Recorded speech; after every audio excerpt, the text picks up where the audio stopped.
नमस्कार मेरे प्यारे मित्रों, स्वागत करते हैं एक बार फिर से हम आपके अपने YouTube चैनल कवि क्लासेस में। उम्मीद करते हैं आप सभी लोग बहुत अच्छे से होंगे और अपनी तैयारी और भी अच्छे तरीके से कर रहे होंगे।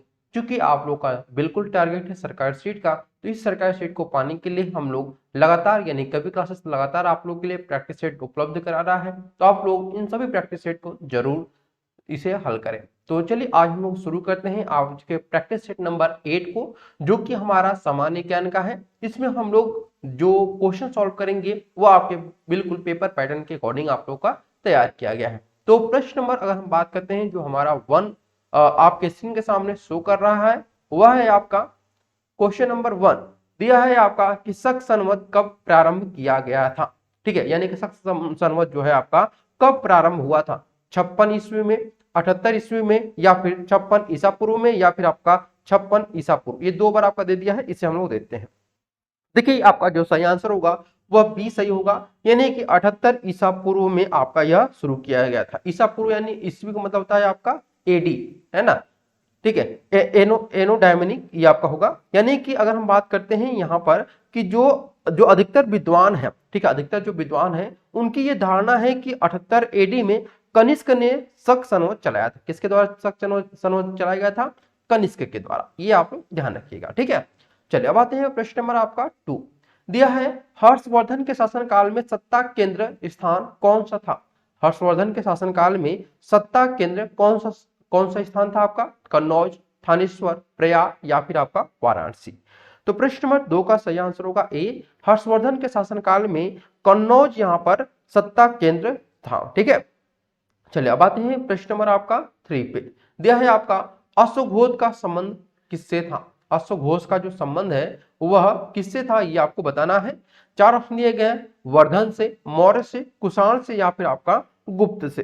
तो जो इसका जो संबंध था वह आपका कुषाण से इसका संबंध था। देखिए यहाँ पर अश्वघोष जो था ना वह कनिष्क का राज दरबारी कवि था। ये आपका जो अश्वघोष है वह किसका राज दरबारी कवि था? तो यह कनिष्क का राज दरबारी कवि था। ठीक है, राज दरबारी कवि था यह।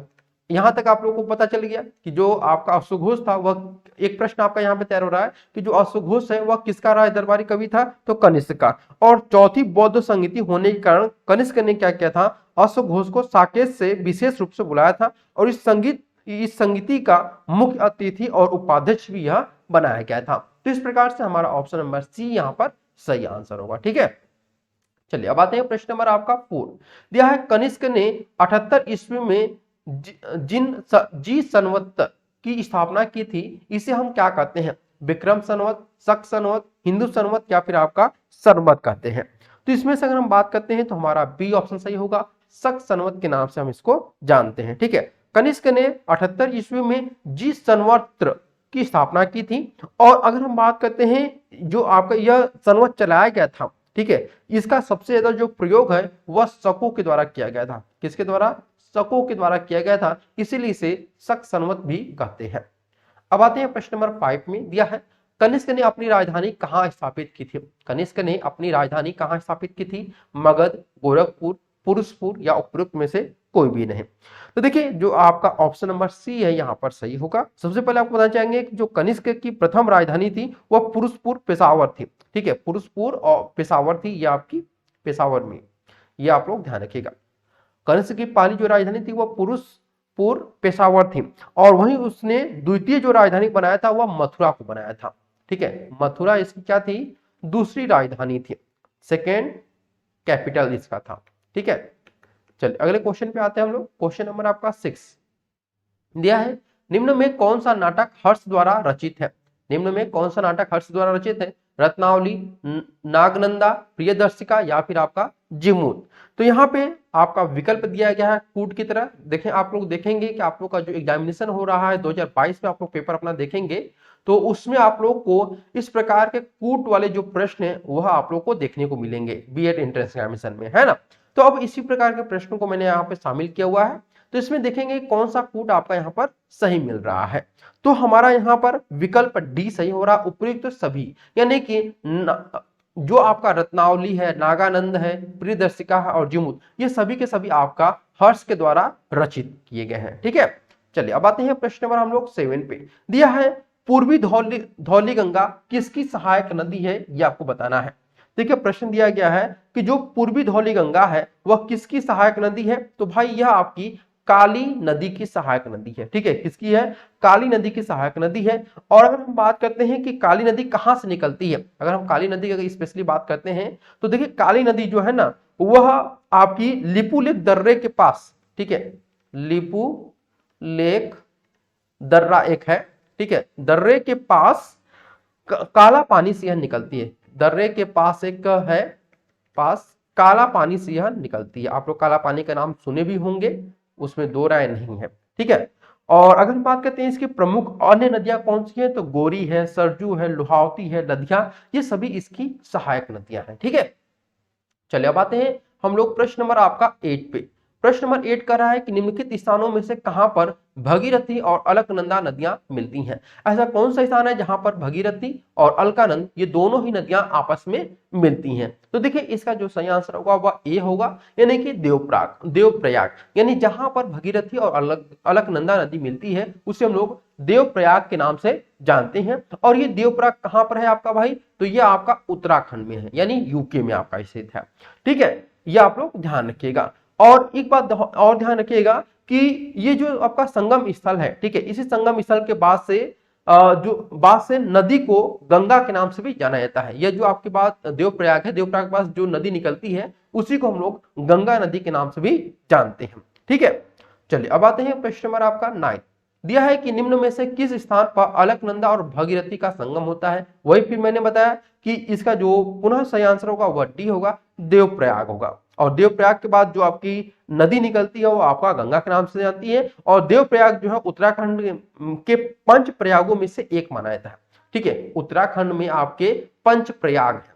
ठीक है, 5 प्रयाग है। और यहां पे ध्यान रखिएगा कि इन 5 प्रयाग में से एक आपका देवप्रयाग भी है। इसी प्रकार से हम लोग आते हैं प्रश्न नंबर आपका 10। निम्न में से कौन सी नदी यमुना नदी से नहीं मिलती है, केन, बेतवा, सोन या फिर आपका चंबल, तो सही आंसर होगा सी, यानी कि आपका सोन नदी जो है वह यमुना नदी से नहीं मिलती है। ठीक है, अगर हम बात करते हैं कि जो मध्य प्रदेश की जो प्रमुख नदियां हैं उनमें आपका सोन गंगा की सहायक नदी है। किसकी सोन है, वह गंगा नदी की सहायक नदी है। ठीक है, जबकि जो केन है, ठीक है, केन, बेतवा और ये चंबल, ये सभी की सभी क्या है, आपकी यमुना नदी की सहायक नदी है। ठीक है, ये किसकी है, यमुना नदी की सहायक नदियां हैं ये सभी। लेकिन सोन नदी किसकी सहायक नदी है, गंगा की। प्रश्न नंबर 11 देखिए दिया हुआ, निम्नलिखित में से कौन सी नदी चंबल में नहीं मिलती है, क्षिप्रा, काली सिंध, बेतवा या फिर आपका पार्वती, तो देखिए यहां पे अगर हम बात करते हैं सही आंसर होगा सी, यानी कि चंबल में नहीं मिलती है तो वो आपकी बेतवा नदी। बेतवा नदी मध्य प्रदेश में विंध्य पर्वत श्रृंखला से समुद्र तल से 576 मीटर ऊंचाई से रायसेन जिले से निकलती है। और यह उत्तर प्रदेश के हमीरपुर जिले में यमुना नदी से मिलती है। अगर हम ये बात करते हैं कि चंबल नदी जो है, सॉरी बेतवा जो है वह कहां पे मिलती है यूपी में, तो यह यूपी में हमीरपुर में मिलती है। ठीक है, हमीरपुर में आपकी मिलती है, और किससे, यमुना नदी से। उसी प्रकार से प्रश्न नंबर 12 दिया हुआ है, बेतवा नदी कहां पर मिलती है, तो अभी मैंने बताया कि जो बेतवा नदी है वह आपकी यमुना में मिलती है, यूपी में आपकी यमुना में मिलती है। ठीक है, चलिए अब आते हैं अगले प्रश्न की तरफ हम लोग।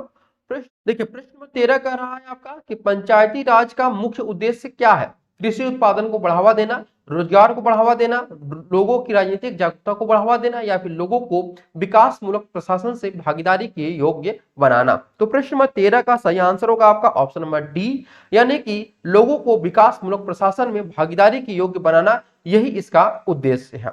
प्रश्न नंबर 14 में देखते हैं कि भारत में पंचायती राज प्रणाली का सर्वप्रथम शुभारंभ कब और कहां पर हुआ था, ये आपको बताना है। तो 4 ऑप्शन दिए गए हैं यहाँ पर, 5 जुलाई, 2 अक्टूबर, 14 नवंबर या फिर आपका 3 दिसंबर। तो सही आंसर हो जाएगा प्रश्न नंबर आपका 14 का ऑप्शन नंबर बी, यानी कि 2 अक्टूबर 1959 को नागौर राजस्थान में सर्वप्रथम पंचायती राज प्रणाली का शुभारंभ किया गया था। प्रश्न 15, पंचायतों एवं नगर पालिकाओं के संबंध में भारतीय संविधान में किस वर्ष प्रावधान किया गया था, 1991, 1995, 2000 या फिर 1993। तो यहाँ पे सही आंसर होगा डी, 1993 में पंचायती और नगर पालिकाओं के संबंध में भारतीय संविधान में इसका प्रावधान किया गया है। प्रश्न नंबर 16, पंचायती राज का प्रधान लक्ष्य क्या है? ग्रामवासियों के बीच प्रतिद्वंदिता को बढ़ावा न देना या फिर चुनाव में लड़ने के लिए ग्रामवासियों को प्रशिक्षण देना, ग्रामवासियों में शक्ति का विकेंद्रीकरण या इनमें से कोई भी नहीं। तो यहाँ पे जो आपका सही आंसर होगा वह हो जाएगा कि पंचायती राज का जो प्रधान लक्ष्य है वह आपका है ग्रामवासियों में शक्ति का विकेंद्रीकरण। प्रश्न नंबर 17, सफलतापूर्वक कार्य हेतु पंचायत राज को पूरे सहयोग की जरूरत पड़ती है स्थानीय जनता की, केंद्रीय सरकार की, नौकरशाही की या फिर आपकी राजनेताओं की? तो यहाँ पे सही आंसर होगा ए, स्थानीय जनता की पूरी सहायता उनको जरूरी होती है। प्रश्न नंबर 18, पंचायती राज को किसके अंतर्गत स्वशासन इकाई के रूप में संगठित किया गया है? भारतीय संविधान के मूल अधिकारों के अंतर्गत या फिर भारतीय संविधान की प्रस्तावना के अंतर्गत या फिर राज्य के नीति निर्देशक तत्वों के अंतर्गत या फिर भारतीय संविधान के 73वें संविधान संशोधन के अंतर्गत? तो यहाँ पे जो आपका सही आंसर होगा वह डी होगा कि आपका भारतीय संविधान के 73वें संविधान संशोधन के अंतर्गत इसको संगठित किया गया है। ठीक है, चलिए अब आते हैं प्रश्न नंबर 19। देखिए प्रश्न नंबर 19 का रहा है कि समुद्र जल के नीला रंग होने का क्या कारण है? जो समुद्र का जल होता है उसका नीला होना क्या कारण इसके पीछे आपका है? तो इसका जो सही कारण है कि पानी द्वारा रोशनी का छितराव ही समुद्र जल के नीला होने का प्रमुख कारण होता है। ठीक है, अब आते हैं प्रश्न नंबर आपका 20। दिया है किसका सबसे अधिक अपवर्तनांक होता है? वायु का, जल का, हीरा का या फिर कांच का? तो जो सबसे ज्यादा अपवर्तनांक होता है वो आपका हीरा का होता है। ठीक है, किसका? हीरा का। हीरा का सबसे अधिक जो अपवर्तनांक होता है वह आपका 2.42 होता है इसका अपवर्तनांक। ठीक है, और अगर हम सबसे कम आपका बात करते हैं अपवर्तनांक किसका होता है तो वो वायु का होता है। वायु का जो अपवर्तनांक होता है वह 1.0003 होता है। ठीक है, ये इसका अपवर्तनांक होता है। अब आते हैं प्रश्न नंबर 21 का। दिया है इनपुट डिवाइस नहीं है, इनमें से कौन सा जो है वो इनपुट डिवाइस नहीं है? प्रिंटर। प्रिंटर हमें क्या करता है आपको बताना है, स्कैनर, माउस या फिर कीबोर्ड? देखिए कीबोर्ड भी इनपुट डिवाइस है, माउस भी इनपुट डिवाइस है और स्कैनर भी इनपुट डिवाइस है, लेकिन प्रिंटर जो है आपका वह आउटपुट डिवाइस है, इसलिए ऑप्शन नंबर ए यहाँ पर सही होगा। अब आते हैं प्रश्न नंबर 22। दिया हुआ है लाल गुलाब को जब एक नीले फिल्टर से देखा जाता है तो वह दिखाई पड़ता है कैसा? लाल, नीला, हरा या फिर आपका काला? तो अगर हम लाल गुलाब को एक नीले फिल्टर से देखेंगे तो यह हमें एक काला दिखाई देगा। क्या दिखाई देगा? काला दिखाई देगा।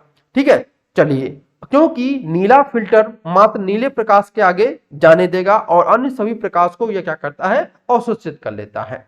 इसी प्रकार से हम लोग आते हैं प्रश्न नंबर 23 पे। दिया है कि किसका तरंग दैर्ध्य सबसे अधिक होता है? किसका तरंग दैर्ध्य सबसे अधिक होता है? नीला का, हरा का, पीला का या फिर आपका नारंगी का? तो प्रश्न नंबर 23 का जो सही आंसर होगा कि ऑप्शन नंबर डी यानी कि नारंगी का सबसे अधिक तरंग दैर्ध्य होता है। आज हम बात करने वाले हैं यूपी बीएड प्रवेश परीक्षा 2023 की बेस्ट बुक के बारे में। इस बुक में आप लोगों को सारे स्टडी मटेरियल आप लोग को मिल जाएंगे जो आप लोग के एग्जामिनेशन के लिए बहुत ज़रूरी है। यहाँ पे आप लोग देख सकते हैं कि आपका कला वर्ग का सभी आपका है, चाहे वो आप सामान्य ज्ञान हो, हिंदी हो, सामान्य अभिरुचि या फिर आपका जो सब्जेक्ट ग्रुप है। ये आपका फुल स्टडी गाइड बुक है जिसमें आप लोग 27 से ज़्यादा प्रश्न मिलेंगे, साथ ही आपको 6 सॉल्व्ड पेपर भी मिलेंगे आप लोगों को। यहाँ पे आप लोग देख सकते हैं कि सब कुछ यहाँ पे आप लोग के इस बुक में मिल जाएंगे। आपको बार बार सिलेबस देखने की। प्रश्न नंबर 24। किस रंग के प्रकाश को तरंग दैर्ध्य सबसे कम होती है? पीला, बैगनी, हरा या फिर आपका लाल? तो अगर हम बात करते हैं कि जो आपका बैगनी रंग है इसका तरंग दैर्ध्य सबसे कम होती है। उसी प्रकार से प्रश्न नंबर 25। निम्नलिखित में किस में सर्वाधिक ऊर्जा पाई जाती है? हरा प्रकाश में, पीला प्रकाश में, लाल प्रकाश में या फिर आपका नीला प्रकाश में? तो सबसे ज्यादा जो ऊर्जा पाई जाती है वो आपका नीला प्रकाश में पाई जाता है। तो इस प्रकार से हम लोगों ने कुल 25 प्रश्नों को आज सॉल्व किया है। फिर अगले सेशन में हम लोग जो 25 क्वेश्चन है उसे हम लोग सॉल्व करेंगे। तो चलिए आज के लिए इतना ही, फिर मिलते हैं अगले वीडियो में। तब तक के लिए शुक्रिया, थैंक यू सो मच।